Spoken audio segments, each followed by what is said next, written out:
کپڑے اور زیور عزت کی چیز نہیں، گاڑی بنگلہ محل مکان یہ عزت کی چیز نہیں ہے جوانو، بلکہ میرا یہ جسم اطاعت الہی میں ڈھل جائے، میرا یہ وجود نماز میں، قرآن میں، مخلوق خدا کی خدمت میں، دین اسلام میں ڈھل جائے، بس یہی میری عزت ہے۔ اگر میرے گلے میں عشق مصطفیٰ کی غلامی کا پٹا نہیں ہے تو کچھ بھی نہیں۔ اس وقت تک بندے کا دین ایمان مکمل ہو ہی نہیں سکتا جب تک دل میں عشق مصطفیٰ نہ ہو۔ دین اور ایمان مکمل کرنے کے لیے یہاں پر عشق مصطفیٰ ہونا لازم ہے جوانو۔ میں 1 گھنٹے کا وعظ کروں نتیجہ پھر بھی وہی ہے۔ میں ایک ہی جملے کے اندر امت کو دعوت فکر دے کے جا رہا ہوں، کہنا یہ چاہتا ہوں اے نوجوان بس اتنا خیال ضرور رکھنا، زندگی اس طرح گزار کے مت جانا کہ مرنے کے بعد قیامت کے دن جب مدینے والے کا سامنا ہو تو شرم کے مارے تیرا سر جھک نہ جائے، ادباً احتراماً جھکا لینا، لیکن کرتوتوں کی وجہ سے، گناہوں کی وجہ سے، شرم کے مارے تیرا سر جھکنا نہیں چاہیے جوانو۔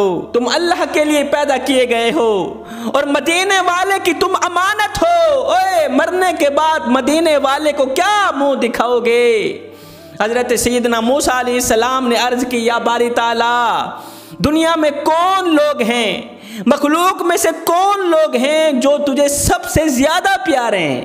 میرے اللہ نے فرمایا موسیٰ جو مخلوق کی یاد سے غافل ہو کر میری یادوں میں مشغول رہتے ہیں نا، یہ وہ لوگ ہیں جن کو میں اپنی محبت عطا کرتا ہوں، جن کو میں پیار عطا کرتا ہوں، جن کو میں اپنا محبوب بنا لیتا ہوں، جن کو میں عشق عطا کرتا ہوں، معرفت الہی عطا کرتا ہوں، خاشیت الہی عطا کرتا ہوں، جن کو میں آنسو عطا کرتا ہوں، اور ان کو ان کی سوچ سے بھی زیادہ رزق عطا کرتا ہوں، ان کے وہم و گمان سے بھی زیادہ ان کو عطا کرتا ہوں، ان کی طلب سے بھی زیادہ ان کو عطا کرتا ہوں۔ او نوجوانو جب رزق کی طلب ہو، دنیا و آخرت کی بھلائی کی طلب ہو، جب دنیا و آخرت کے مال کی طلب ہو تو پھر مخلوق کی یاد بھلا کر خالق کی یاد میں مشغول ہو جانا، سب کچھ تمہیں مل جائے گا۔ میرا اللہ فرماتا ہے اے آدم کے بیٹے میں تیرے سینے کو امیری سے بھر دوں گا، محتاجی تجھ سے دور کر دوں گا،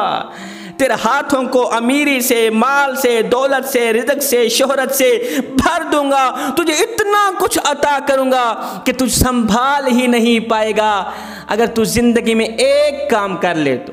مالک بتا تو صحیح وہ کون سا ایک کام ہے جس کے کرنے سے بندہ امیر بن جاتا ہے، دنیا میں بھی امیر، آخرت میں بھی امیر؟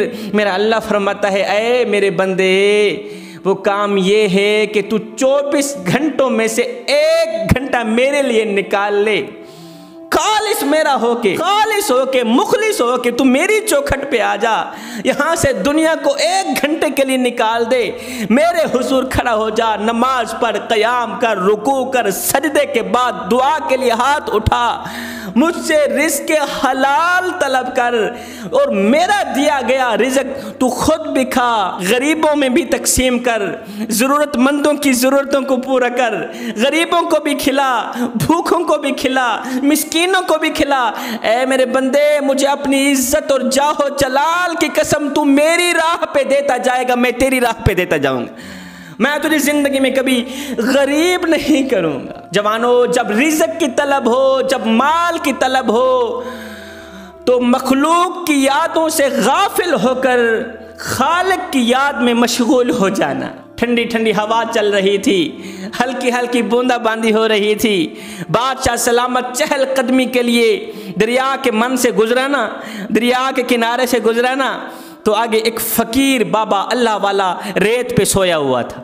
بادشاہ نے پوچھا فقیر میاں اور کبھی تجھے میری یاد بھی آئی ہے؟ اس اللہ والے نے کہا بادشاہ سلامت جب سے اللہ سے لو لگائی ہے نا، جب سے اللہ سے دوستی لگائی ہے نا، مجھے تو اپنی یاد نہیں رہی، تیری یاد کیسے آئے؟ جب سے اللہ کے ساتھ دوستی لگائی ہے میں تو خود کو بھول گیا ہوں، اللہ کے سوا کچھ یاد ہی نہیں ہے، میں تو خود کو بھول گیا ہوں۔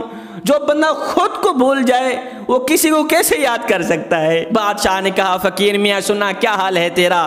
کہا بادشاہ سلامت کوئی حال نہیں ہے، اللہ کی نعمتیں کھا کھا کر دانت ٹوٹ گئے ہیں، زبان اس کی ناشکری سے پھر بھی باز نہیں آ رہی۔ بادشاہ نے کہا فقیر میاں سنا وقت کیسا گزر رہا ہے؟ کہا بادشاہ سلامت کچھ آپ جیسا گزر رہا ہے اور کچھ آپ سے اچھا بھی گزر رہا ہے۔ بادشاہ سن کر چونک گیا، اوے میرے جیسا وقت گزارنے کا تصور نہیں کیا جا سکتا، تو کہتا ہے تو مجھ سے بھی اچھا وقت گزار رہا ہے، وہ کیسے؟ فقیر اللہ والے نے کہا بادشاہ سلامت وہ اس طرح، تو پھولوں کے بستر پہ سوتا ہے، میں تتی ریت پہ سوتا ہوں۔ تو پھولوں کے بستر پہ سوتا ہے، میں تتی ریت پہ سوتا ہوں۔ جب تیری اور میری آنکھ لگ جاتی ہے اس وقت تجھے پتہ یہ نہیں ہوتا کہ میں پھولوں کے بستر پہ سویا ہوا ہوں، مجھے پتہ یہ نہیں ہوتا کہ میں تتی ریت پہ سویا ہوا ہوں۔ بادشاہ اس وقت میری اور تیری زندگی ایک جیسی گزر رہی ہوتی۔ اور سن بادشاہ، جب رات کا دوسرا پہر آتا ہے، جب تہجد کا وقت آتا ہے، جب اللہ کے حضور جھکنے کا وقت آتا ہے، اس وقت تو پھولوں کے بستر پہ سویا ہی رہتا ہے۔